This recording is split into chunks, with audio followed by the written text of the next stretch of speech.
right, good afternoon, everyone. So next Thursday, President Biden and Vice President Harris will separately meet with President Zelensky of Ukraine at the White House.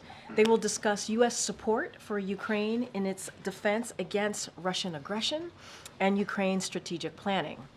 The President and the Vice President will also emphasize their unshakable commitment to stand with Ukraine until it prevails in this war.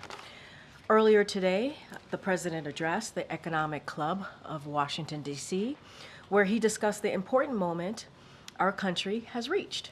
Inflation and interest rates are falling and the economy remains strong. As the President made clear in his remarks, this is good news for the overall economy because lower borrowing costs will support economic growth. The President knows there is still more to do to lower costs and protect the progress American workers have made. With that, I will turn it over to Jared Bernstein, who is back, Chair of the Council of Economic Advisors, to further discuss the progress our economy has made under the Biden-Harris administration. All right, Jared, welcome back. Thank you. Thank you for inviting me back. It's a pleasure to be here. Thanks to Karine and her team for helping accommodate my visit, and to the CEA staff who always help me be well prepared. Earlier today, as you just heard, the President talked about the progress we've made in helping to build a more prosperous and equitable economy on behalf of the American people. He described that progress in terms of sustained low unemployment, job and real wage gains, solid real GDP growth driven by strong consumer spending and investment.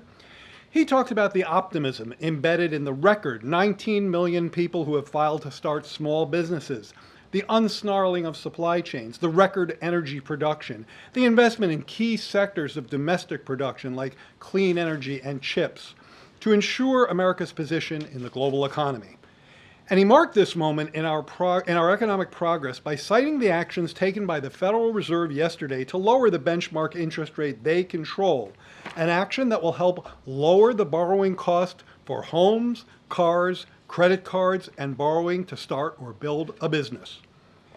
The Fed's action also underscores the historically unusual fact that all of the progress I just described occurred during a period of significant and critically important disinflation. Though these words, thankfully, did not appear in the President's remarks today, in CEA language, he was talking about the very low sacrifice ratio that has characterized this economic expansion. This ratio derives from the historically negative relationship between unemployment and inflation. It describes how many percentage points of unemployment, for example, we would have to accept to get inflation back down to its target. That concept is why, not that long ago, we saw prominent headlines and commentary assuring us that it would take much slower growth. One headline proclaimed a 100 chance of recession last year to achieve the disinflation that has occurred. And yet here we are with 6.5 percentage points of CPI disinflation and the solid economic conditions I described above. Quoting Chair Powell from yesterday, quote, "I don't see anything in the economy now that suggests the likelihood of a downturn is elevated. The U.S. economy is in a good place. More specifically, the economy is growing at a solid pace with inflation coming down closer to our 2% objective over time, and the labor market is in solid shape." Now, we underscore these dynamics in CEA's most recent blog post, if I can get figure one. Thank you. This is a blog post that you can get from the CEA website. What this shows is, in fact, inflation over the period where it went up and disinflated against a set of forecasts that were made by the blue chip forecasters, by CBO, by the Fed's FOMC SEP committee. And you see that the inflation forecasts were quite good, quite accurate. They pretty much follow the dark line, which is the actual line. Next slide. That gets very different when you look at the unemployment rate. In fact, the title of our blog is How the Economy Defied the Forecasts. Here we have the forecast predicting unemployment would have been very high in order to achieve that much disinflation. And in fact, what we have here in this shaded area is the most optimistic and the most pessimistic estimations of where the unemployment rate would be by the blue chip forecasters. These are the most optimistic because they're the lowest. We beat the most optimistic forecast when it came to unemployment. If, next slide please, If, in fact, the forecasts were correct, this is how much more unemployment we would have had, how much more unemployment households and American workers would have been stuck with if we hadn't beaten even the most optimistic forecast on unemployment. And you can see those numbers range from 1 to north of 5 million unemployed persons whose fate was avoided by the trends I've showed you thus far. And finally, figure 4 shows the same dynamic for GDP. Again, beating the most optimistic forecast of the blue chip, which in this case would be the upper part of the shaded area. I'll close with another important reference to the president's speech today. The part about, and you heard this from Karine, our work is not done. As he put it, I am not here to take a victory lap. I'm not here to say the job is done. I'm not here to say we don't have more work to do. Of course we do. Our cost-cutting agenda in particular is as urgent today as it was before the Fed acted, but that fact should not prevent anyone from recognizing the progress we've made, the expectation-defying ongoing expansion, and the work, productivity, and grit of the American people to get us where we are today. And with that, I'll take your questions. All right. Go ahead, Thank you. You're, one of the people that the president would call if he has any questions about the American economy. I was curious to ask you, what would you say is an economic issue that the president these days is asking the most sort of probing questions to you about, whether it's a data point or a phenomenon or something that he's seeing in the economy? Well, I've been talking to the president a lot in the last few days, as have met many other members of the team in preparation for the speech he gave today, so I am ready with a very timely answer to that question. It's the same, it's a similar dynamic, similar conversation I've had with Joe Biden since I was his chief economist when he was the vice president. He wants to know how these economic developments, how the progress I've talked about today that he spoke about affects working families like the one he grew up in. And right now, that relates a lot to the interest rate cut. How does a cut in interest rate ripple through to the economic lives of working American families? And the answer that I shared with him and I'll share with you is lower costs of lending, lower costs of a mortgage, lower costs if you want to take out a loan to improve your home, lower costs of auto loans, credit cards if you want to start or expand a small business. Lower interest rates are really meaningful to people. It's one of the, it's really one of the key economic variables in a lot of people's lives through that channel of borrowing costs. And that's certainly, I think, a timely example of things we've discussed lately. And how did you prepare him for the possibility of the Fed making the kind of cut that it did yesterday? Having conversations much like the one we discussed. I mean, we're very careful, as you know, to respect the independence of the Fed, but of course we're always going to talk about any important dynamic or variable in the economy, and so this is a conversation we've had, and it goes right to the impact of it goes right to the impact on the economic lives of the families we discussed. I think also part of this discussion has been about the trajectory of inflation. And here, I want to underscore something I said in my topper, but also the president leaned in today. Very important to him. We've had a lot of discussions about this, so direct answer to your question. He's been very interested in these predictions that said, sorry, you can't get this much disinflation, 6.5 points on the CPI, without accepting a much worse unemployment rate or much slower GDP growth. That is the more kind of traditional within those shaded areas in the figures I showed. And the president felt strongly that we were not going to achieve disinflation on the backs of working people. We needed to get there through improvements in the economy's supply side, through energy production, through cost reductions in the areas where we've tried to do more of that.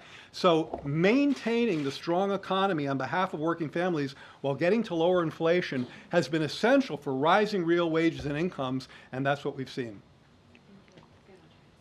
Hey, Jerry. Thanks for being here.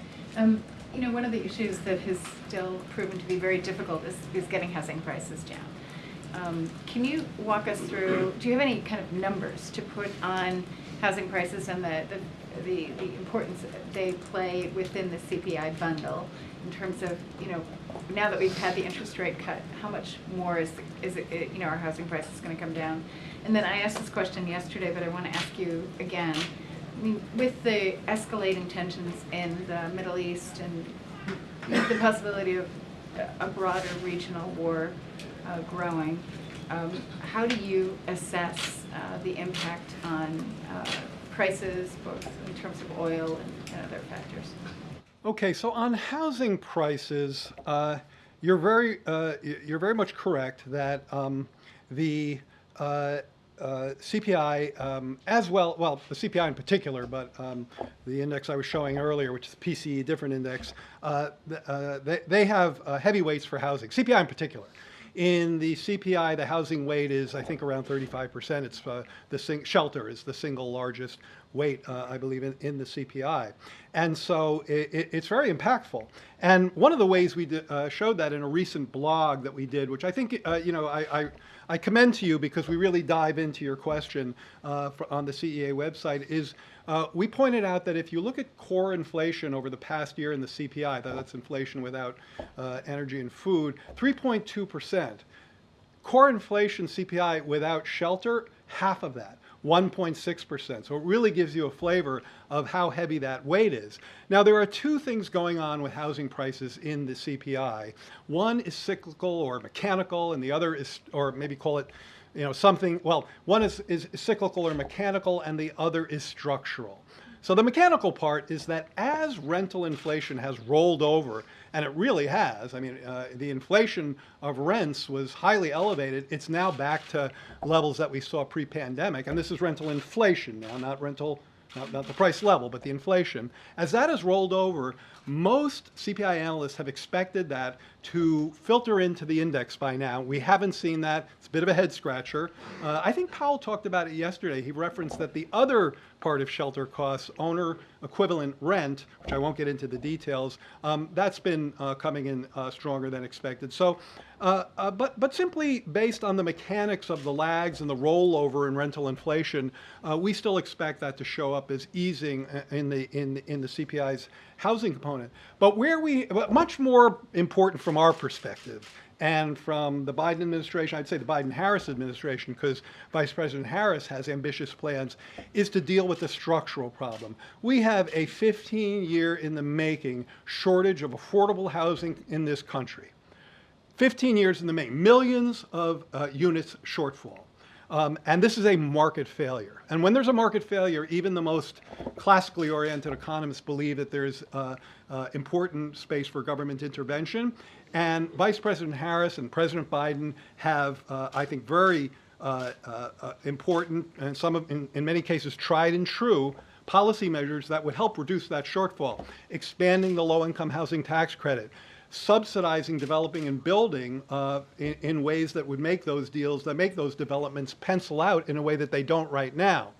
We could spend a lot more time talking about housing policy, but you can find it out there. I think addressing that shortfall is absolutely critical. I'd call it one of the biggest pieces of unfinished business we have, but we can't do it by ourselves. Congress needs to work with us, and there is zero reason why this should be a red or a blue or a D or an R issue. This shortage is pervasive in states across the nation. Middle East.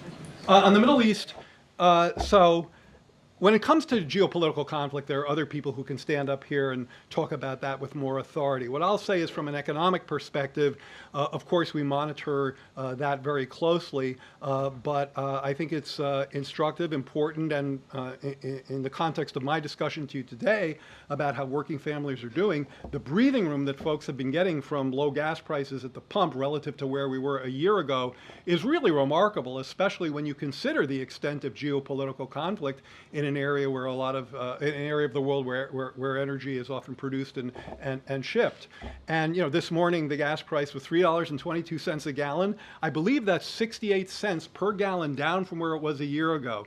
That's real breathing room. It's one of the reasons why year-over-year CPI is 2.5% in the last read, close to where it was pre-pandemic.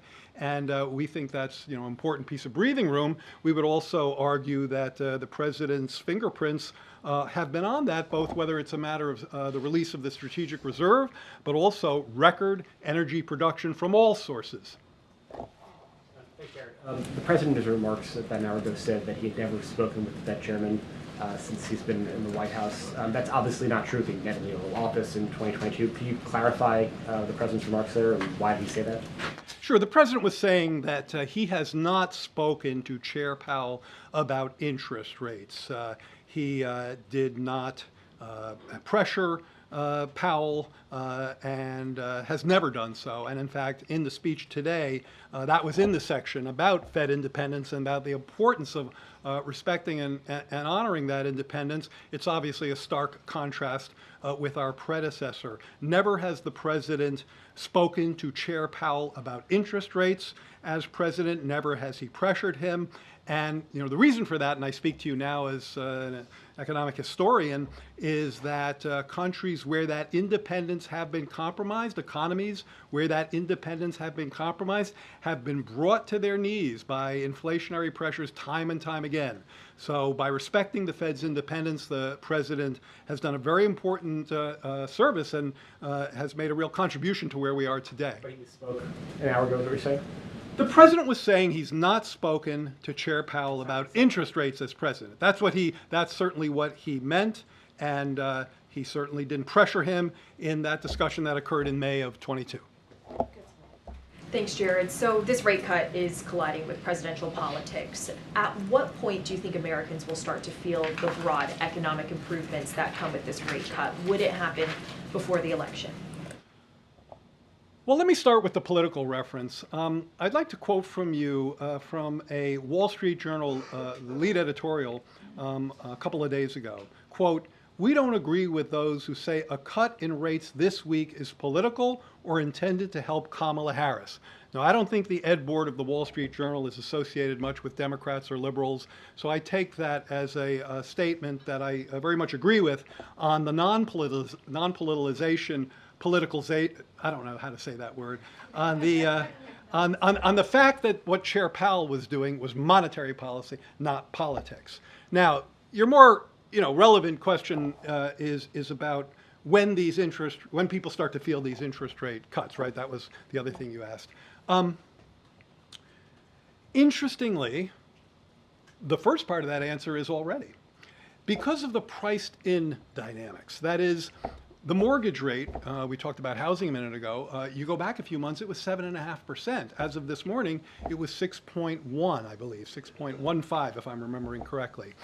That's a big step down, and that occurred before any Fed rate cuts took place, in large part due to the market expectations that those rate cuts were going to occur. So that's a priced-in effect.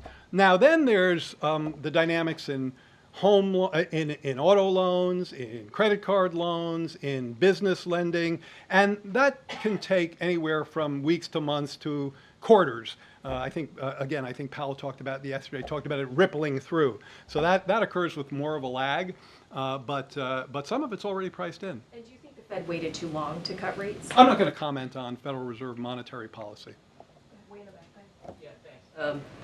Jared, the previous president, no matter what the state of the economy, no matter what was going on, every single good thing that happened, he personally took credit for immediately, saying this is the best economy ever, we've had more jobs ever than anywhere in the universe, etc.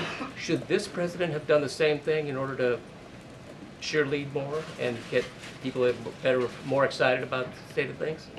I'm an economic advisor, and I try to stay in my lane. I have, over the course of my long relationship with President Biden, tried to give him a little political advice, and frankly, he doesn't want to hear it from me, and I respect that.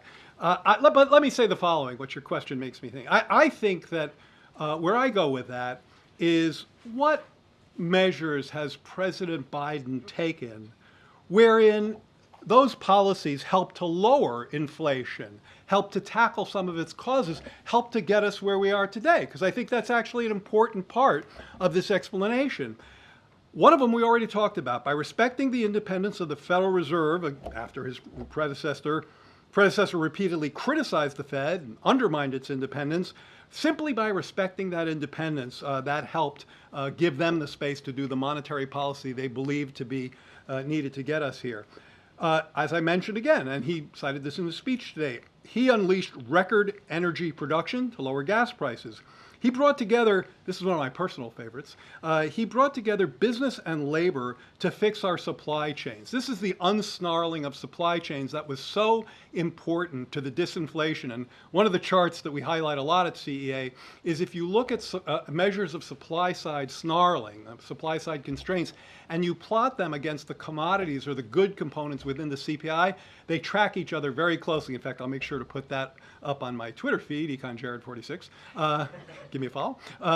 Later today to show, and that is something that comes directly from the supply side disruption task force, of which I and my colleagues here were card-carrying members. And now he's rebuilding our infrastructure and investing in the manufacturing sector to strengthen these chains. He took on Big Pharma to lower prescription drug costs. So these are concrete measures that we've taken to help get us to where we are, and I would argue President and Vice President's fingerprints are on these results. Thanks for being here. Vice President Harris has a housing plan developed with about 3 million units.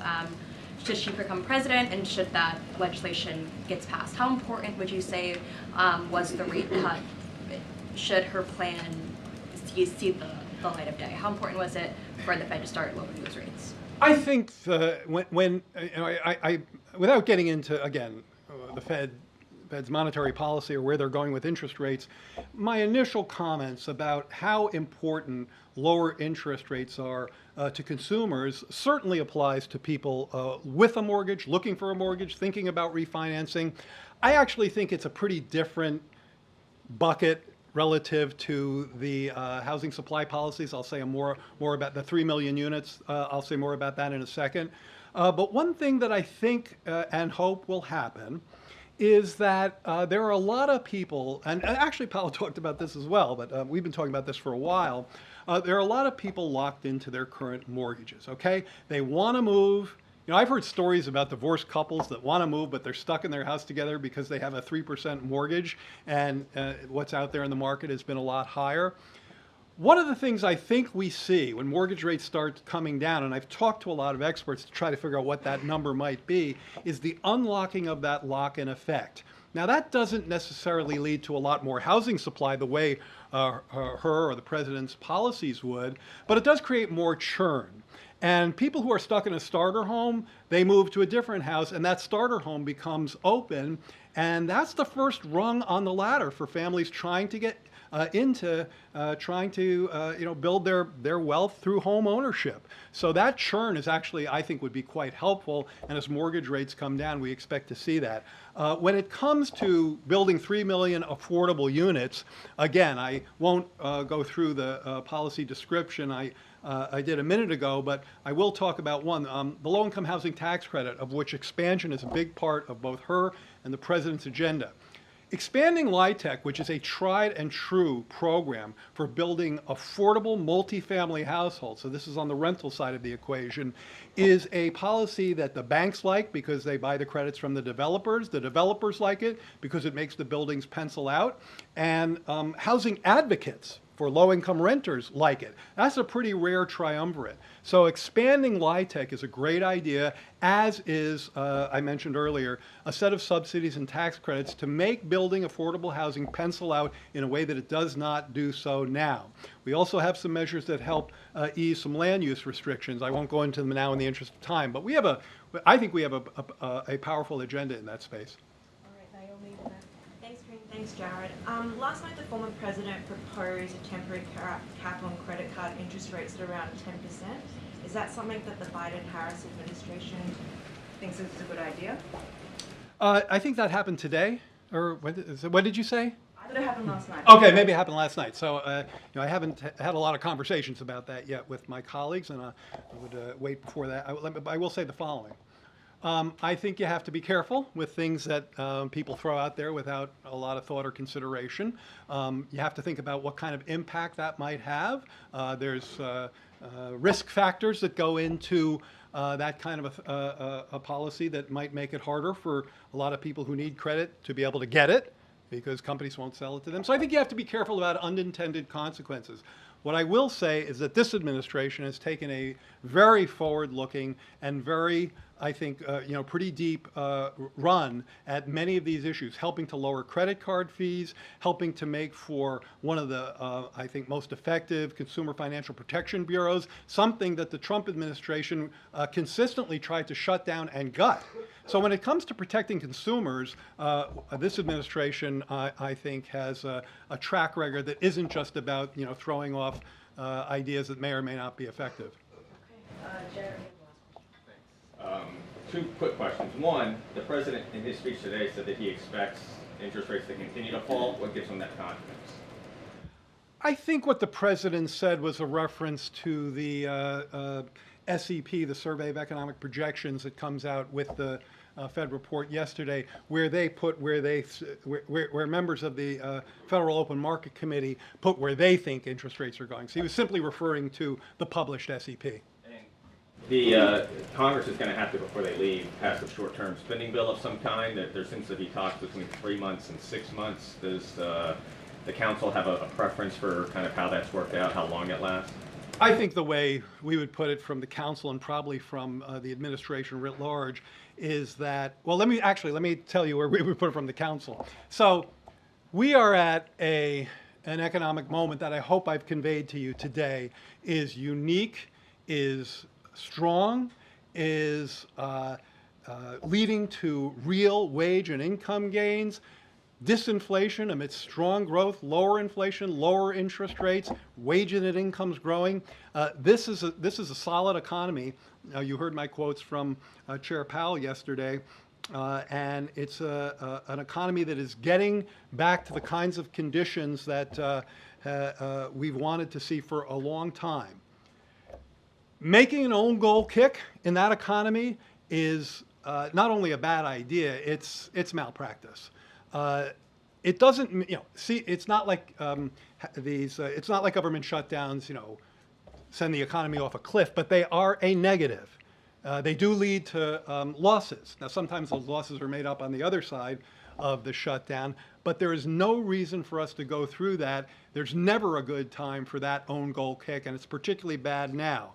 The only path forward is through bipartisanship. House Republicans should stop wasting time and work across the aisle to pass a short-term bill to keep the government open and provide emergency funding for disasters. Congress knows how to do this. It's not complicated. They've done it on a bipartisan basis many times. Given the economic conditions I've been touting here today, given what we saw yesterday, given the information in the president's speech, this is no time to be playing those kinds of games. All right, thank Jared, you so in much, the Jared. farm bill, Thank you. farm bill, No, farmers thank you. and ranchers Thank wanna you know. so much. Jared, Thank farm you. bill, All right. farmers and ranchers like to know. All right, give Jared a follow on X. Thank you. Thank you, Chair. Actually don't have anything else. Go ahead, see? Thanks, Karine. First for you, escalating tensions along the Israel-Lebanese border. Even this morning, right now, potentially ongoing bombing and shelling across the border. Has the president tried to contain that front since October 7th? The administration held that out in the days after as a success. Has he reached the limits of his influence there in terms of keeping a lid on what had been a civilian conflict from growing into a larger conflagration? As you said, we've spoken about this and our concerns, and so we've been very clear about this. Our commitment, obviously, to Israel's security is ironclad. We are unwavering,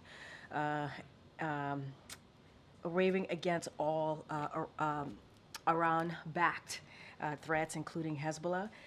And what we have said, and I think this is kind of the question that you asked to me, is like the diplomatic resolution is achievable. That's what we still believe. It is urgent, obviously.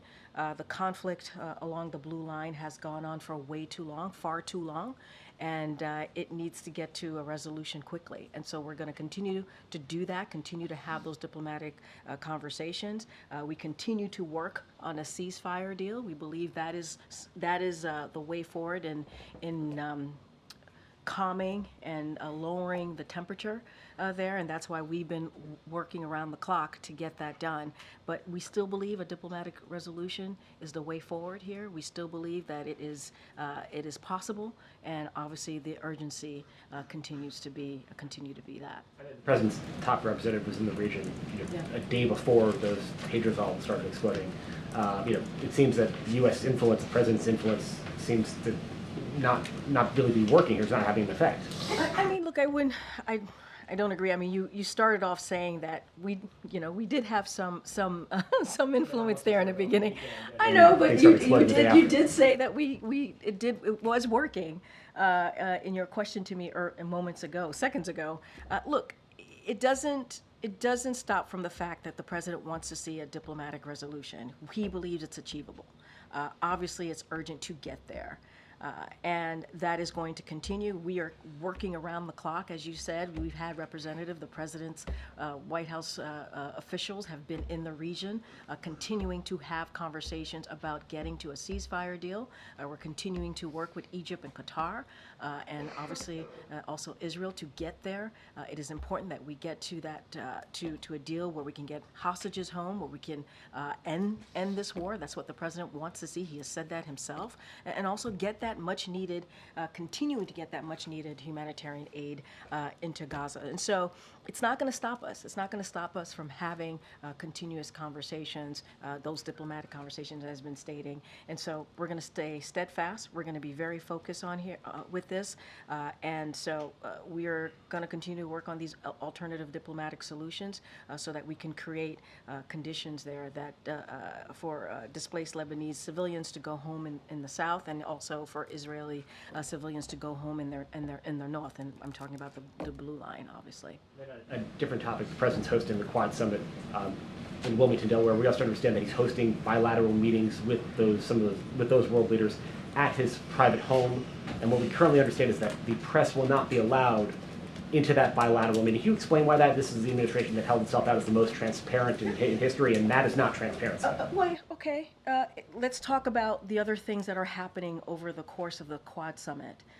Look, we have stated one of the reasons we talked about having the Quad Summit in Wilmington is because the president believes how powerful it is to have that personal relationships, and he wants to certainly he has developed personal relationships with members of the Quad, and he wants to he took it a step further, obviously, by having them in his hometown, and so.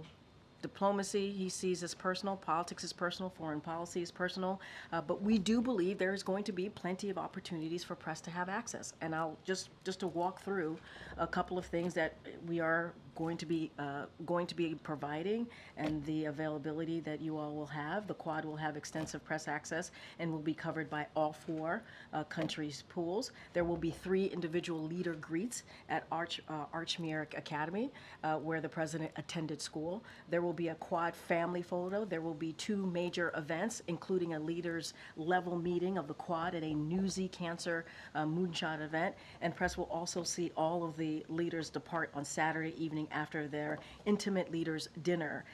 In addition to these coverage opportunities, we're going to be arranging 2 briefings that NSC is going to be providing to the press pool.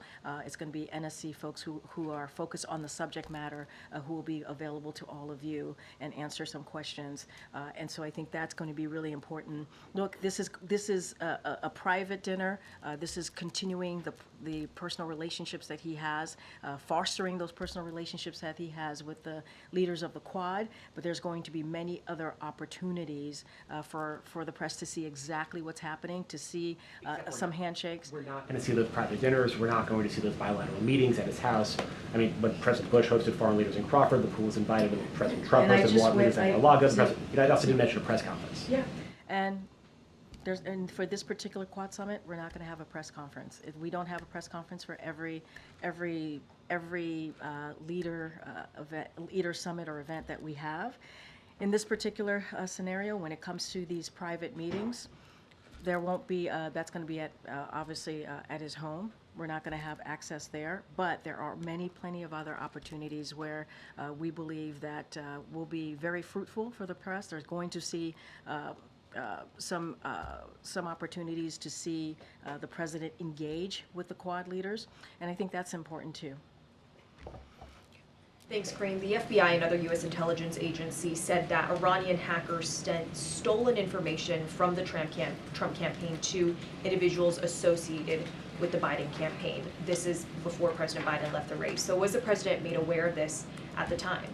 So what I can say is that we learned about the statement yesterday, and the president has been made aware of it now, but we learned about the statement yesterday. Look, this is something that the FBI, ODNI, and CISA have to speak to.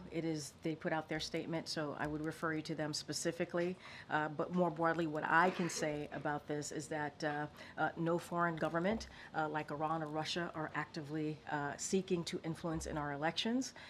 And so we have said that, we know that, and that's why you've seen us take actions to hold accountable those who seek to undermine confidence in our democracy, and we will continue to do so. And so that has been something that we've said from here. The ODNI has shared with the American people what we know about the foreign influence, including by making public the hack of the Trump campaign on August 19th. In early September, the Department of Justice brought criminal charges against those involved in covert influence operations on behalf of RT. And so this is something that obviously law enforcement and our intelligence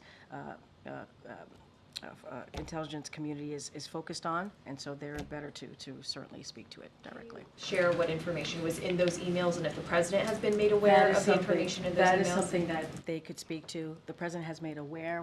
We saw the statement yesterday. That's when we learned about it. The president obviously is aware of it now, but I would have to refer you to FBI. Didn't receive any advance briefing before that statement went out? We were made aware of when the statement came out yesterday. Now the president is aware himself.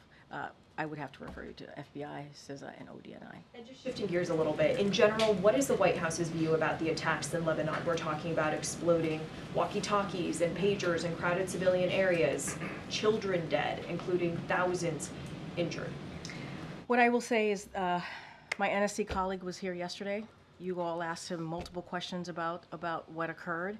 I don't have anything else to share beyond that. I've taken questions on this. I don't have any more information to share on this, and so I don't have anything beyond that. But is that a tactic that the U.S. would use, not asking for specifics? I'm not going to speak to this at this time. I'm just not. During the president's remarks, he also spoke about the negotiations that you conducted to lower drug prices, and seemed to suggest that you would be doing that on weight loss drugs. It was kind of an incomplete sentence. It said, watch, you were doing this on weight, or, so can you just give us a... He said, watch. I don't have anything else to share. I don't have an announcement to few make. words, I don't have anything else to add. As you know, one of the things that came out of the Inflation Reduction Act is to make sure that we did everything that we can to lower healthcare drugs, prescription drugs, and that's what you see. You saw the president was able to beat Big Pharma, and so that is important to the American people, lowering those really critical drugs that they need just to survive. You've heard stories about whether folks are dealing with cancer or diabetes and how much they get charged by big pharmaceuticals, and now we're in a position where we can lower those drugs. I don't have anything to say or to add beyond what the president shared today. And just to go back to the Middle East for a moment. So, I think, would you agree that there has been a change or an escalation in the tensions in the region? And are you concerned about that? And what are you doing to sort of tamp down on that? We have said we are concerned about the tension and afraid and concerned about potential escalation. We have said that in the Middle East. We've been very clear. And we've also said that the way to move forward is diplomatic resolution. We think it is achievable. Obviously, it is urgent. And so that's what we're going to continue to do, having those diplomatic conversations. Diplomacy is key here when we talk about potential escalation, which we do not want to see. We do not want to see. And so we're going to continue to work towards that. But Karine, why not use the levers that you have? You know, the U.S. is sending weapon shipments to Israel. Why not, in other cases involving other countries, you have curtailed weapon shipments. In the case of Israel, you've stopped, paused the 2,000-pound weapons. Why not send a signal by pausing weapon shipments to express your concern? Okay, so our policy has not changed. Our commitment to Israel's security is ironclad. That has not changed. And we cannot forget what Israel is dealing with in that region. What we're talking about, having to really fight against, Iran-backed threats, including Hezbollah. This is something that we've been very clear about. And so our support has not changed. It will continue. We do not have a policy change here. We're going to continue. Our commitment to continuing to support Israel's security continues here. We want to see a diplomatic resolution. It is important. We want to see that happen. Obviously, we believe it's achievable, and that's how we want to move forward here. But we're not going to change our policies. Thanks, Karine. An Israeli official told CNN that a senior advisor to Prime Minister Netanyahu had presented to the Biden administration a new ceasefire proposal. Did that happen? So as I said multiple times before, and my colleagues here who have from NSC who've been at the podium, we're going to continue to have discussions with Egypt and Qatar, as well as Israel on a way forward. Let's not forget, after Hamas brutally murdered 6 hostages, I'm not going to get into specifics. I'm not going to negotiate from here, but we are going to continue to have those discussions. Just asking if you can confirm that there was a new proposal shared with the U.S. Just going to continue to have discussions with Qatar and Egypt. I don't have anything else to share beyond that. Okay. The proposal appears to be for a permanent end to the war, release of all the hostages in Gaza, all Palestinian prisoners held by Israel also being released, and safe passage for Yahya Sinwar out of Gaza. Does any of this sound feasible to you? We're in consultations with all the parties, Qatar, Egypt, Israel. I'm not going to negotiate from here. I'm not going to confirm anything from here, but we continue to have these discussions. We believe the best way forward is to get to a ceasefire deal. That's what we want to see. Bring home hostages, get more immediate relief into Gaza. That's what we want to see, and get and make sure we end this war.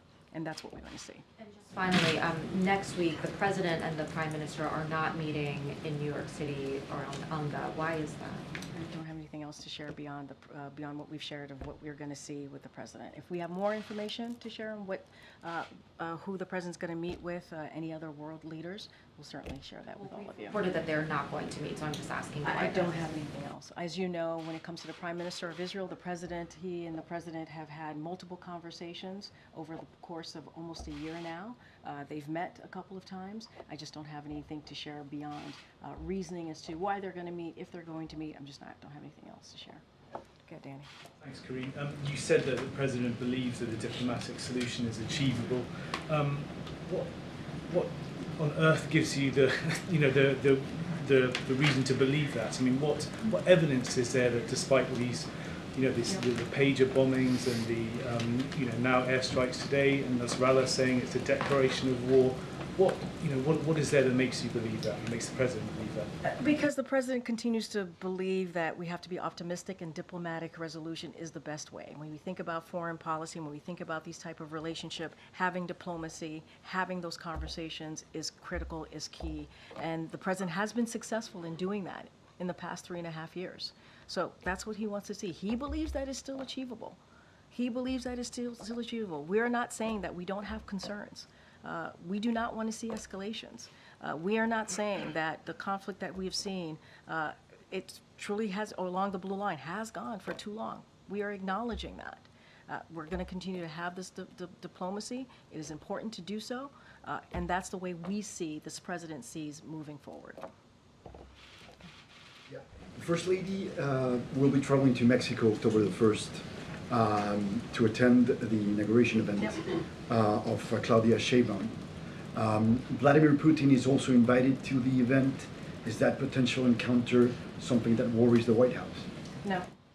Okay, considering the relevance and the influence the U.S. has in the region, in the Middle East, considering that you provide most of the arms. What do you think is the precise goal Israel has in these attacks in Lebanon? I can't speak to any of. I can't speak to this. I'm just going to leave it where we have been in the last 2 days. You heard from my colleague yesterday. Look, going back to the inauguration in Mexico, the First Lady, I talked about this yesterday. She's looking forward to being there. It's a historic moment. That's going to be her focus in supporting the president-elect and being there with the U.S. delegation, where she's very much looking forward to it. I'm not going to speak to what President Putin is going to do or not do. Thanks, Karine. And thank you for clarifying when the president first learned of this Iranian influence campaign or attempts to reach people associated with the campaign. Now, what is now the Harris-Walz campaign says it was people associated with the campaign, not campaign staffers, who received emails from Iranian hackers. Were any of those people associated with the campaign, as they put it, members of the Biden family? I would have to refer you to FBI, CISA, and ODNI on this. They can speak to the specifics.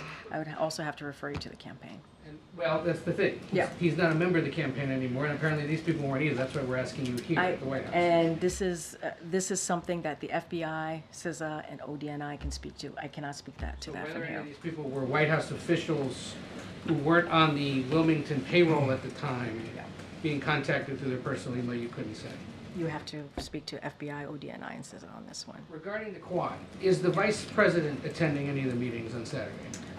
She will not be attending any of the meetings on Saturday. And the decision not to allow reporters to see the bilaterals that he'll be having Friday afternoon and Saturday, does this have something to do with the foreign press pools from India, Japan, and Australia? Is there a security concern with having them on the grounds of his home? What I can say is the president wants to have a personal moment with the leaders. This is relationships that he has had with leaders of the Quad throughout, obviously, his tenure here as president. He wanted to have continue to foster those personal relationships. He wanted to have a private moment with them, continue to grow those relationships. That's what this is about. But not...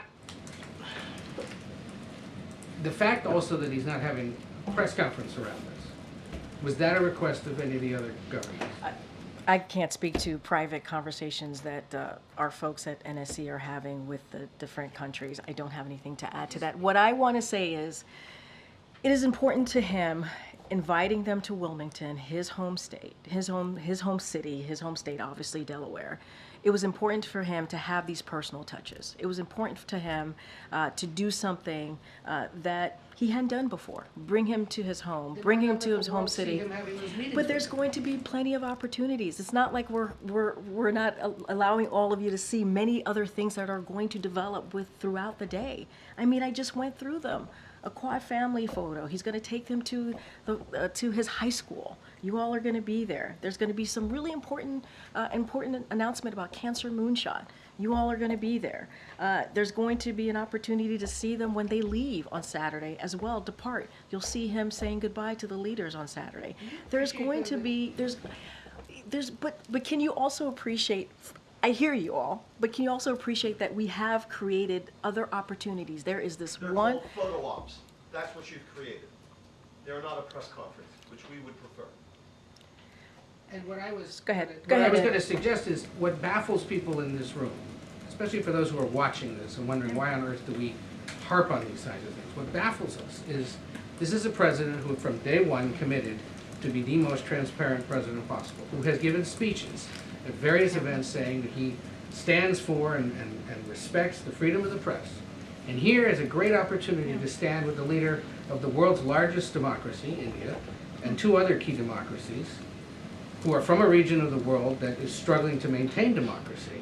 Why not face questions from reporters and a free press So which in part? that setting? Okay, so which part are you asking me about? Are you asking me about Why going? are we being allowed to see these meetings at the there- House, and why is there no press conference? Okay, Which I think okay, was the so- crux of the negotiations, or at least the No, conversations that went on earlier today. I hear you, but there are two things that I'm being asked, so let me not every opportunity that we have when we do have these foreign leaders here do we have a press conference. That is not unusual. We have gone many times back and forth about. Which also frustrates me. I totally understand. There's been some bilats, there's been some other visit where there has not been some press conferences, right? That is not unusual.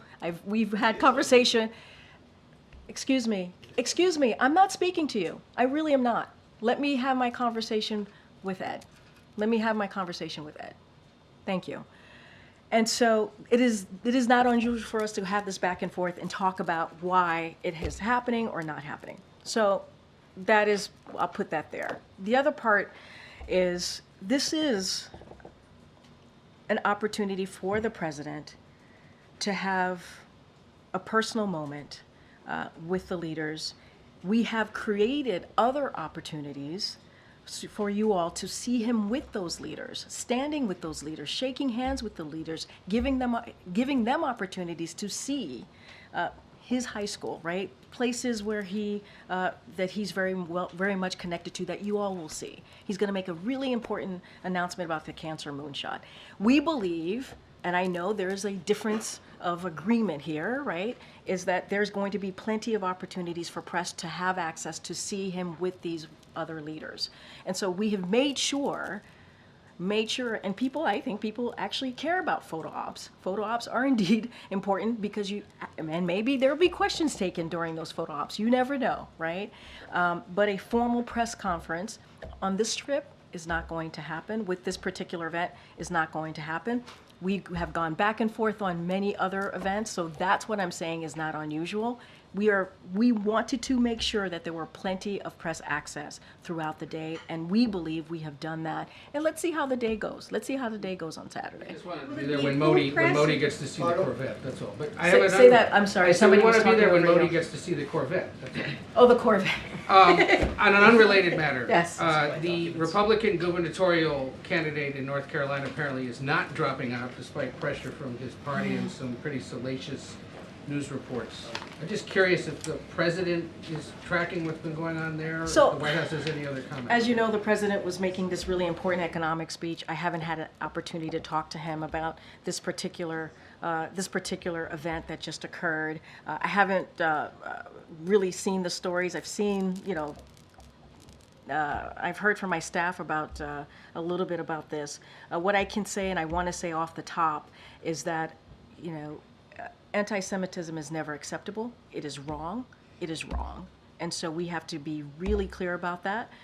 Elected leaders have to be really clear about that. They need to be responsible about calling that out. As far as the ongoing stories and as it relates to this race, I just don't have any comment for you. And I haven't had a second to talk to the president since he made a really big speech.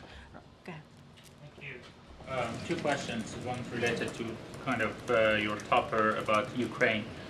Senator J.D. Vance said in an interview a few days ago, and I'm quoting him, I think Washington has left Taiwan in a really crappy position because we sent all our weapons to Ukraine. Well, so do you agree with his assessment? Does the Biden administration believe that the U.S. can protect Ukraine and Taiwan at the same time? Look, I'm not going to go into everything that someone who is in part of this 2024 election, everything that he's saying or they are saying. Certainly would have to refer you to the campaign. I think you have seen this president be a leader on the global stage. I think you have seen a president that has brought partners together and allies together to certainly show support for Ukraine. It is not just the U.S. that is engaging and giving that support to Ukraine. You see that from our allies, from our NATO allies, from 50 other countries. And so that is happening because this president has leadership and showed leadership. And we've been very clear about the one China policy. That has not changed. And so certainly we'll continue to be there for our partners and our allies out there. I just don't have I'm not going to respond to everything that's been said out there on the campaign trail. That's something I'm going to do from here. And on Lebanon, if I might try my luck. Sure. The past 2 days, the administration kept the position of we were not involved and we did not have any knowledge about it. So my question is, but you've seen what the the people in Lebanon endured. Do you think that was act of terrorism? I'm just not going to get into it from here. Look, obviously, children being harmed, people being harmed, is difficult to see, and not something that we want to see. But as it relates to any information or anything that occurred the last 2 days, as it relates to the pagers or the walkie-talkies, I don't have anything else to share beyond here. From here, you heard from my NSC colleague directly as well. I just don't have anything else to share. Go ahead. Thanks, Karine. The mayor of Springfield, Ohio, has issued a proclamation claiming temporary emergency powers that are intended to mitigate public safety concerns. Obviously in the wake of the smear of Haitian migrants in that city. Separately, former President Trump says he will visit there in the next couple of weeks. I understand you have constraints as to what you can say relating to your campaign, but in general, from a public order or community tension perspective, what do you think about that? Look, again, and we have said this multiple times, you've heard the president, you've heard the vice president. It is, and speaking about this more broadly, it is shameful to continue to spread this type of conspiracy theory. It has been debunked by the mayor of Springfield, by the governor, and the city manager, the police department on the ground. And to continue to spread this type of hateful smear is it's just quite unbelievable that we're doing this, especially when we're talking about leaders who are supposed to protect communities. And it causes harm. It causes harm to everyone. And as you can see from the actions that they have to take on the ground to protect people. And so, look, we are going to continue to denounce this. We should not be tearing our communities apart. This is a president and vice president that believes in bringing our communities together, and that's what we're going to continue to see. We have to bring down the temperature in politics. That's what the president has said, and you know, it is just really shameful, disgusting. What is being said out there. I mean, going down a rabbit hole, an ugly rabbit hole of conspiracy theories, and it puts people's lives at risk. It puts all of our lives at risk. So it is unfortunate that the city of Springfield has to deal with this. And so we're going to continue to call that out. I do want to say a couple of things that we have been able to provide as security assistance support for Springfield. We tasked DOJ's Community Relations Service to Springfield to help the community come together and enhance their ability to prevent conflict. Provided 4 bomb-sniffing dogs to help the community ensure buildings are safe and they can respond to incoming threats. And DHS security personnel is working with Springfield and Ohio officials to support the needs of the community. But again, these are hateful smears. They're conspiracy theories, as you know, but I want to make very, very clear from here. Just on that point, Karine, you said, if I heard you correctly, 4 bomb-sniffing dogs. We provided 4 bomb-sniffing dogs to help the community ensure buildings are safe and they respond to incoming threats. Were those requested by the community, do you know, or is that a proactive thing? It's something that we've been in touch, obviously, with Springfield, the community in Springfield, and so providing the assistance and trying to give them support that they need. Which is not unusual when we're in this type of situation and environment. All right, we're going to start wrapping it up.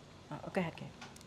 Karine, on the subject of arms sales to Israel, Senator Bernie Sanders, an ally of the president, said he's preparing resolutions to block $20 billion in arms sales to Israel. It's a long shot effort, but what's the White House's response to that? Our commitment continues to be clear-eyed. We are committed to Israel's security. That is ironclad. Our policy has not changed. We believe Israel has the right to defend itself, especially against Iran-backed militias like Hezbollah, and so we're going to continue to do that. That has not changed. And obviously, we want to have diplomatic resolution here to the tensions that we're seeing in the Middle East. We do not want to see an escalation. We believe that's achievable, and obviously, it's incredibly urgent. All right, Naomi. Earlier this week, the White House touted August data from Customs and Border Protection. Is there any plans within the administration to roll back the part of the president's border EO as it pertains to asylum seekers? So, as you mentioned, in the August data came back, and it showed that July and August saw the lowest encounters since September of 2020. Encounters of August 2024 were down 68%, lower than August of 2023. Average daily encounters have decreased by 50% since the executive actions. And so we've taken this action because congressional Republicans refuse to act. And so, look, we're going to continue to deal with an issue that majority of Americans care about, right? Which is making sure that the border's protected, dealing with the border security without the help of congressional Republicans who have gotten in the way and do not want to provide more assistance, more resources. And if they were to pass that bipartisan border deal, we would have additional resources to actually deal with this without the actions that the president has taken. I don't have any changes to speak to, any change of policy, but again, this is something that we had to do because congressional Republicans refused to take action. And so we took action, and now we're seeing the effects of that. Okay. Yeah. Oh, sorry, thanks. You mentioned that you don't want to see an escalation in the Middle East, but given what's happening in Lebanon, what does the White House view as that escalation? What are you all looking for, I guess you say, things have really escalated, this is what we need to do, what's going to happen? No, we know there's tension there. We do not want to see an escalation. We're continuing to have these diplomatic conversations. This is why the ceasefire deal is so important. This is why we're continuing to engage with Qatar, Egypt, and Israel to get to a resolution here. We believe if we can get to that, it will reduce the tensions along the blue line. So that's something that we're going to continue to do. I don't have a chart here to say what is escalation, what does escalation look like, and what's going to trigger and what we define an escalation, but we know that the tensions exist. We do not want to see further escalation, and we are going to continue to have these conversations, these diplomatic conversations to get to a resolution. Have you heard from President Biden on what he is tracking in terms of an escalation, and maybe when he might say things have, I guess, taken that turn? Diplomatic resolution is the way to go. We believe it's achievable, it's urgent, we're going to have those diplomatic resolution. We want to get to a ceasefire and hostage deal. It is important to do so. We believe it would lower the temperature, reduce the tension there, and that's going to be our focus. Okay. Thank you for taking my question. My colleagues at USA Today published a piece today about the status of the nation's effort to clear the backlog of sexual assault evidence kits, something that then Vice President Biden announced in 2015.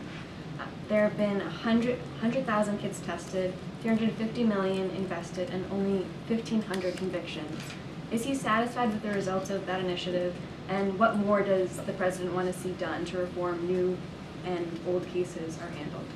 So you're right, this is something that the president is very much focused on. I have not spoken to him about that particular report and the findings of that report, so don't want to certainly say something that I haven't discussed with the president. But you heard us, and you heard the president speak to VAWA, a historic legislation that he introduced more than 30 years ago. And let's not forget, when he was senator, there was no discussion about what happens when a woman is dealing with domestic violence or any type of violence. And so he brought that to the forefront, has fought for that for the past 30 years, has been able to make additional make step forwards under his administration. And so don't have anything to say to that particular study. Would have to talk to the president and our team. But obviously, when it comes to the issue of domestic violence, when it comes to an issue in protecting women, this is something that the president has been on the forefront of as a senator, as a vice president, and certainly as president. Okay, Karen. Jared Bernstein spoke at length about where you guys stand on the government shutdown at this point, but how would you describe right now the relationship and the communications between the speaker and the president? So I don't have a conversation to read out. Obviously, the president is in constant communication with leaders, with congressional members on a regular basis. He gets updated by his team on what's going on in particular with the budget conversations. Don't have anything to read out on that speaker-POTUS relationship. They've talked a couple of times. They've seen each other a couple of times. But as it relates to the CR, we think that there's a way forward, a bipartisan way forward. We've seen this done before, and that's what the president wants to see. And that's what the American people deserve. Earlier this week, Johnson was talking about Secret Service protection of Trump, but he said this about the president. He said, "They don't let me talk to the president very often. That may not be a big surprise to you all. We communicate through staff. It's a pretty sad situation, and in fact, it's a pretty scary situation." Is it true that the president is just not talking to the speaker? It's not unusual for staff to have regular conversations with congressional staff. That is not unusual. That is something that happens pretty regularly. We have an Office of Ledger Affairs for that purpose. And so when there's an important moment for the president and the speaker to speak, obviously the president has that conversation. Right now, we're talking about a short-term CR. That is not a difficult thing. It really isn't. It is not a difficult thing to get done. It is a easy thing for action for Congress to take. It should be something that they can decide on in a bipartisan way, as they've done many times before, and get it done, really. As it relates to Secret Service, that is something that Secret Service can speak to. That is something that we don't talk about from here. It comes from Secret Service. The president has been very clear after July 13th, when we saw the attempted assassination in Butler, Pennsylvania. The president said we needed to increase, he wanted to see an increase in the protection, and we saw that. And so the president has always been very clear about this. He's always been spoken to that in particular piece here. He wanted to see the highest level of protection. And Secret Service, the acting director, said it's happened, and so that's important too. But that's something that the Secret Service speaks to. All right. Okay, everybody, thank you. Does the president believe a farm bill will happen? Green farmers and ranchers really want to know.